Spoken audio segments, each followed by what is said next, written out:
हरे Krishna, Radhe Radhe friends. तो दोस्तों, आशा करती हूँ कान्हा जी की कृपा से आप सभी अच्छे होंगे। तो दोस्तों, आज हम फ़कीर बाबा की कहानी सुनेंगे। तो एक फ़कीर बाबा जो कि गांव के बाहर अपनी कुटिया बना के रहा करते थे, उनके पास एक लड्डू गोपाल जी थे जिनसे वो बहुत ज़्यादा प्रेम किया करते थे। धर्म तो इंसान के बनाए हुई चीज़ हैं, तो भगवान ठाकुर जी इससे परे थे। जो भी ठाकुर जी से प्रेम करते हैं, ठाकुर जी भी उनसे उतना ही प्रेम करते हैं। यही तो हमारे ठाकुर जी की खास बात है। तो चलिए सुनते हैं फ़कीर बाबा के साथ ऐसा क्या हुआ कि फ़कीर बाबा का जीवन ही बदल गया। फ़कीर बाबा बहुत ज़्यादा गरीब थे। उनके पास रोज़ खाने के लिए सामान नहीं था। जितना भी वो गांव के लोगों से सामान मांग के लाते, उतने से ही अपना गुजारा किया करते थे। कपड़े भी बहुत कम था उनके पास, और दिन निकालने के लिए जिस सामान की ज़रूरत थी उनमें से कुछ भी सामान उनके पास नहीं था, और उनके पास कुछ भी सामान नहीं था। यानी कि बस जैसे तैसे दिन निकालते थे। मगर फ़कीर बाबा अपने लड्डू गोपाल को किसी चीज़ की कमी नहीं हुआ करते थे, किसी चीज़ की कमी नहीं होने देते थे। तो नहीं होने देते थे।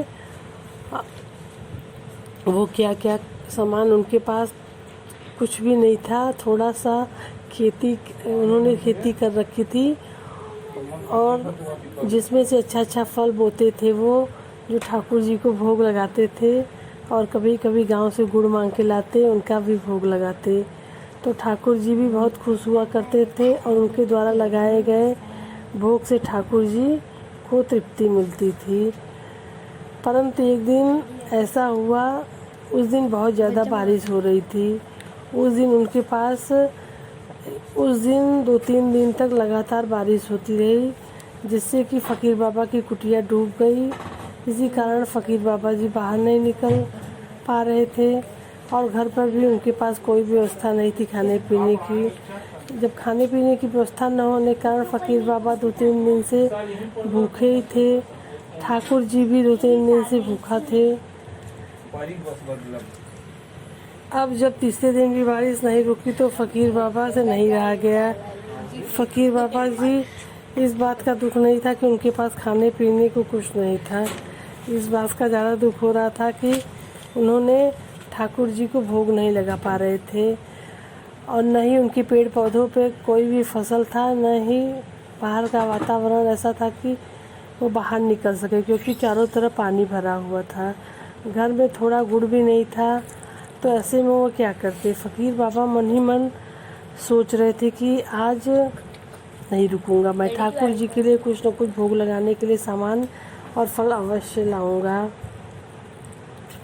लेकिन ठाकुर जी को भूखा नहीं रखूंगा। जब ठाकुर जी भूखा रह गए तो मेरे जीने का मतलब ही क्या बनता है।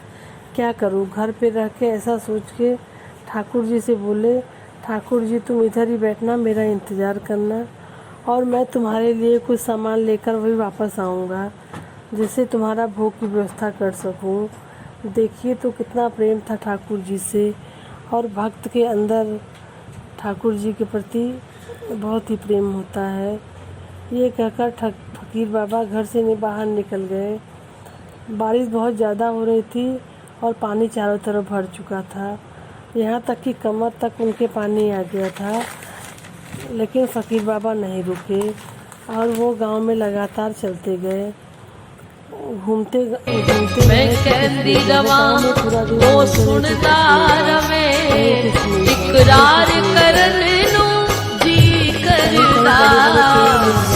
कहीं दूर उन्होंने देखा कि आम का एक पेड़ था, जिसमें बहुत सारे पके हुए आम दिख रहे थे। ठाकुर जी के लिए आम बहुत ज़्यादा अच्छा लगा। वो सोचते हुए पेड़ की तरफ आगे बढ़ने, उन्होंने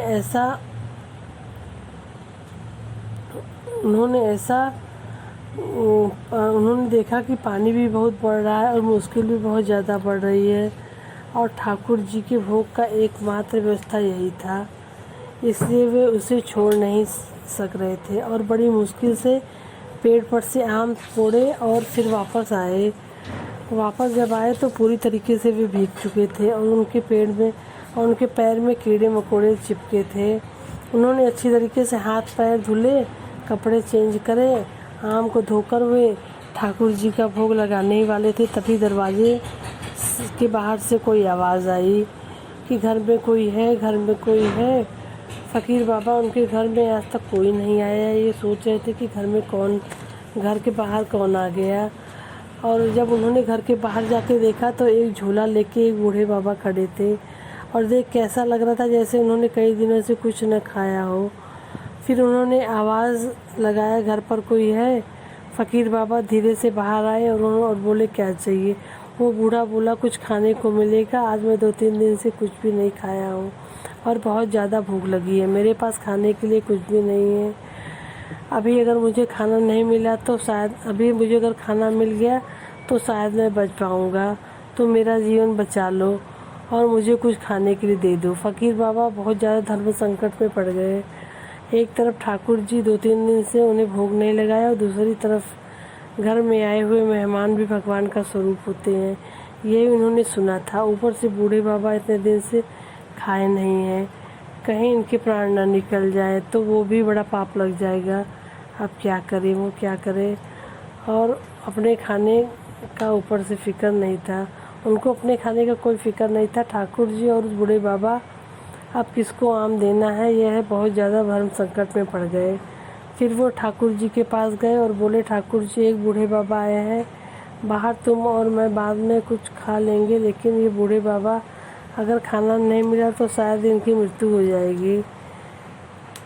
इससे भले है कि उनका जीवन बचा लेते हैं और मैं फिर जाऊंगा और तुम्हारे लिए कुछ खाने की व्यवस्था करूंगा। फिर वो अपना आम लेकर बाहर आ जाते हैं और उस बूढ़े बाबा को देते हैं और बोलते हैं कि ये आम है, मेरे पास बचा है और कुछ भी नहीं है, घर पर आप यही खा लो, थोड़ी देर विश्राम कर लो, जब बारिश निकल जाएगी तो आप चले जाना। तो बूढ़े बाबा बहुत ज़्यादा खुश हुए और दोनों हाथ से उन्हें आशीर्वाद दिया और बोले, बहुत अच्छा काम किया है बेटा, जो तुमने मेरा जीवन बचा लिया। ऐसे में ठाकुर जी को भोग नहीं लगाया। फ़कीर बाबा ने सोचा, जब बूढ़े बाबा यहाँ हैं तो मैं खाने के लिए कुछ और व्यवस्था करता हूँ। फ़कीर बाबा ने बूढ़े बाबा से बोला कि आप इधर बैठो, आम खा लो और मैं खाने की दूसरी व्यवस्था करता हूँ। ये बोलकर वो वापस आए तो देखा बूढ़े बाबा वहाँ नहीं थे। तो फ़कीर को लगा शायद बूढ़े बाबा कहीं चले गए। आम भी नहीं था, आम कहाँ गया। बाद में जब वो अंदर आए तो ठाकुर जी के हाथ में सामने रखा हुआ था, परंतु बूढ़े बाबा तो आम खाना शुरू कर दिए थे। फिर ये आम कहाँ गया, उनको जैसे ऐसा लग रहा हो ठाकुर जी स्वयं आए थे और उनकी परीक्षा लेने, और अब उन्होंने उस परीक्षा में उत्तीर्ण हुए तो आशीर्वाद देके चले गए। ठाकुर जी को बैठाकर वो अंदर गए। पीते हुए सोचकर बहुत ज़्यादा रोना आया। बोले, ठाकुर जी किस किस रूप में कैसे कैसे आते हैं, हमें तो पता भी नहीं चलता है कि जब परीक्षा की चरम मुहूर्त आता है उस समय सभी इंसान बड़े बड़े धर्म संकट में फंसते हैं और इस समय सही रास्ता चयन करना, सही रास्ते पर जाना बहुत मुश्किल होता है। जिन्होंने सही रास्ता चुन लिया वो ठाकुर जी तक पहुंच जाते हैं और जो नहीं चुन पाते हैं वो मोह माया के जाल में फंसते रहते हैं। अब फ़कीर बाबा रोने लगी, कान्हा मुझ पर तुम ये आशीर्वाद दे दो कि मैं हमेशा तुम्हारी भक्ति करूं। तो फ्रेंड्स, अगर आपको यह वीडियो पसंद आया तो लाइक, सब्सक्राइब एंड कमेंट्स कीजिए। तो मिलते हैं नेक्स्ट वीडियो में। थैंक